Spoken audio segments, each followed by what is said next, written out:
como você descobriu que era professor e como virou? Como você virou professor? Foi... Então, tipo assim, nessa jornada que eu tive de me perguntar da pedagogia, durante o ensino médio eu comecei a considerar essa carreira. Aham. Porque no primeiro ano foi um momento de amadurecimento, que eu comecei a observar os professores, comecei a ver, tipo, como esse professor lidar com esse problema, como esse professor lidar com essa questão. Uma coisa que eu vou confessar aqui, que me motivou, foi olhar o estacionamento. Só Corolla, Onix. Corolla, Onix, HB20. A boa e velha motivação capitalista. O cara viu o carro e falou, mano, eu quero um Unicão. eu quero um desse aí e O tal. sedanzão brabo. Na escola pública, Era. os professores tudo endividado. Tudo Certeza. 50 prestação. Não, na mas tinha uns que caranga. davam aula numas particulares também, certeza. É. Mas assim, porra, eu penso assim, porra, tem uma estabilidade de carreira, é uma coisa que é um mercado que, assim, se atualiza, mas não é que, por exemplo, na área do TI que, porra, do nada um ano lança uma linguagem nova e todo mundo tem que aprender essa linguagem nova. O máximo é tecnologia da educação e metodologia. Mas, mano, é o seguinte, ó, eu vou falar um negócio pra você.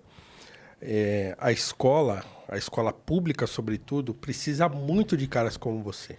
Muito. Muito.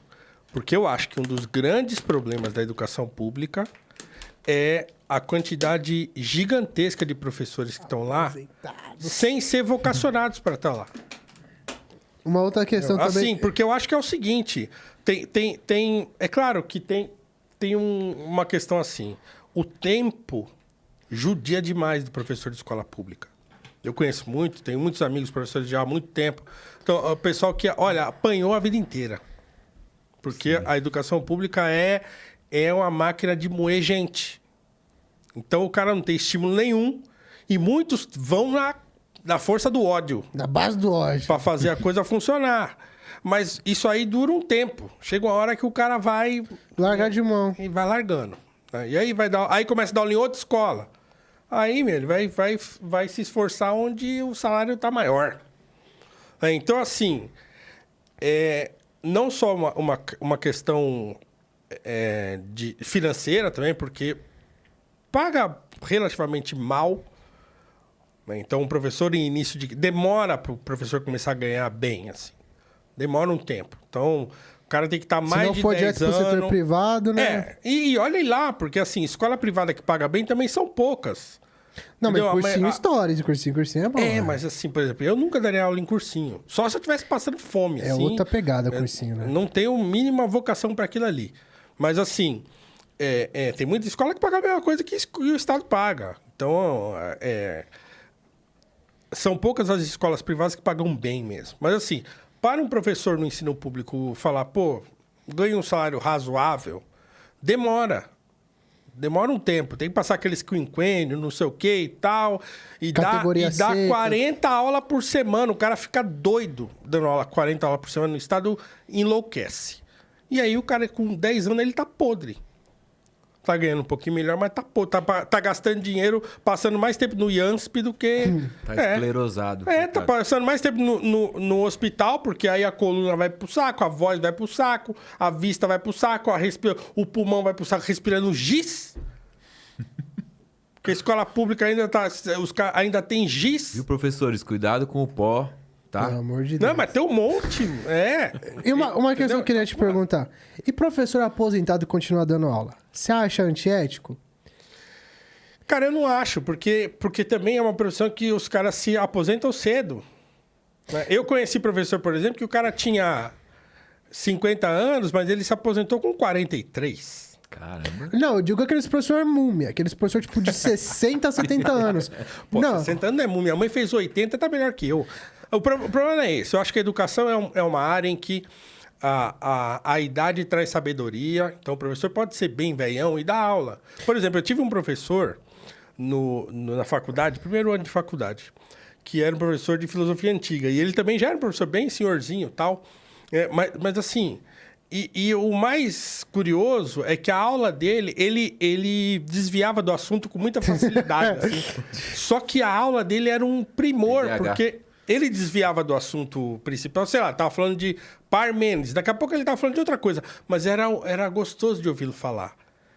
Por quê? Porque apesar de ele estar falando de outra coisa que não era o Parmênides, que eu podia depois ir lá pesquisar na internet, ele contava as histórias, falava um monte de coisa e tal. Então aquela sabedoria transparecia nele, num professor bem mais velho já.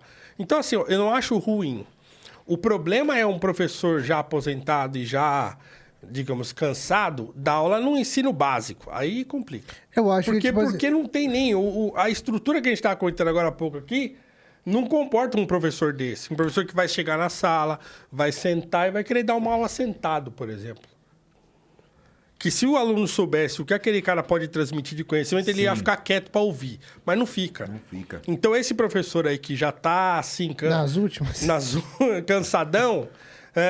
Tá mas que pode estar com a mente a milhão, mas o corpo já não está a mesma coisa. Ele precisa de ordem para ele poder dar aula. Então, ele não consegue dar aula mais. Eu acho complicado porque tem muito professor velho que não dá espaço para professor novo. Tipo assim, eu vejo que tem um... Tipo, por mais que a demanda de professores tenha caído, tipo... A gente não tem tantos professores se formando como antigamente, mas muito professor novo que eu conheço, acabou de sair da graduação, quer embicar nas escolas, não consegue porque os professores mais velhos não dão espaço. E às vezes é professor que já está aposentado, professor que tem problema de saúde, professor e tem aquele negócio que você tem 2 cargos, aí o cara se aposenta de um cargo, mas tem o outro, e aí ele não quer sair enquanto não aposentar do outro cargo que tem. Então, assim, é muito enrolado mesmo. Eu concordo que... Mas é aquele negócio, assim...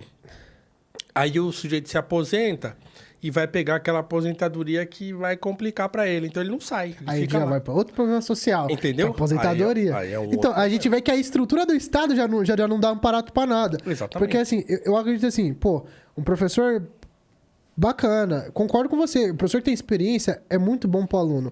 Mas na minha visão como professor novato e com meus amigos que estão tentando se inserir agora nesse mercado... É muito escasso, porque quem tá lá não dá espaço pra gente. No interior é pior, né, mano? Eu tô pensando aqui na capital, que é muito mais... tem muito mais gente, vaga. Às vezes tem 2 escolas na cidade inteira. Entendeu? Então, assim... Você tem razão. Pô, eu tive uma professora, não vou falar o nome dela, mas ela deu aula pra minha mãe, ela deu aula pro meu pai, ela deu aula pra minha tia, ela deu aula pra mim, cara.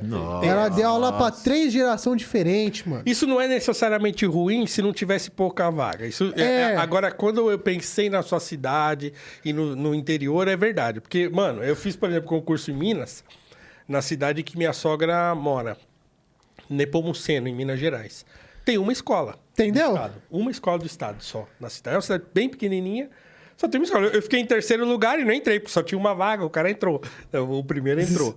E foi até bom, porque senão eu tinha mudado para Minas e tava lá agora, sabe lá fazendo Deus o quê. Mas enfim, é assim, cidade pequena tem 1, 2 escolas, e aí é muito disputado, e aí o cara tem que mudar de cidade, né? Exatamente. Eu tenho, tipo, amigos que, sei lá, são de Campinas, dão aula em Hortolândia, em Americana, em cidades que são muito distantes, porque não conseguem ir na cidade. É verdade. Na própria Paulínia, tipo, tem o quê? Deve ter umas... de ensino médio, eu acho. Tem, acho que 2 escolas de ensino médio noturno. Tem de ensino médio, acho que umas 4. Porra, 4 escolas já não atende a demanda de professor novo.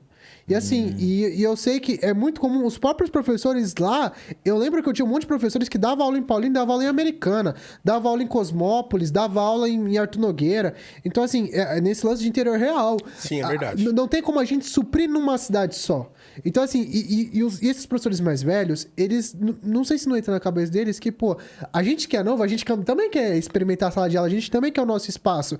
E a gente acaba sendo boicotado por causa disso. Aí... Por exemplo, aí entra um professor novo, aí começa a fazer aquelas panelinhas de exclusão, os professores mais velhos não gostam, os professores mais velhos se sentem ameaçados, aí o aluno gosta mais desse professor mais novo porque ele é jovem. Então, assim, aí também entra toda uma outra cadeia de ciúme, de se olhar pro outro. Então, assim, essa carreira de professor, depois que a gente entra nela, a gente começa a ver uns bagulho que, tipo, a cabeça que eu tenho hoje enxergando essa profissão...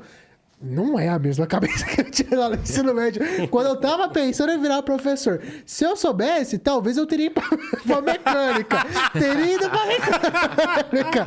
Talvez estaria trabalhando numa fábrica. As pessoas hoje. me perguntam às vezes, você já pensou em se arrependeu em algum momento? Eu digo que não, eu nunca me arrependi porque a minha decisão foi vocacional. Eu falei, eu nasci para fazer isso, então não fui eu que quis a docência. Ela me chamou e pronto, acabou. É isso aí, vem e pronto. E eu fui.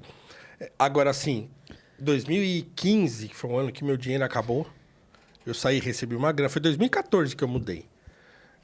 E aí, em 2015, a minha grana que eu tinha recebido, que eu tinha uma grana guardada, acabou. Eu não arrumei outra escola, e aí começou aquela crise no país. Aí foi uma loucura. E aí, naquele momento, teve um momento que eu falei, mano, será que eu vou ter que voltar pra TI? E aí, na hora eu pensei, falei, não vou. Aí eu tava fazendo mestrado e o meu orientador arrumou um freelance pra mim e tal. Aí foi que segurou as pontas. Mas é difícil, eu entendo que é complicado mesmo.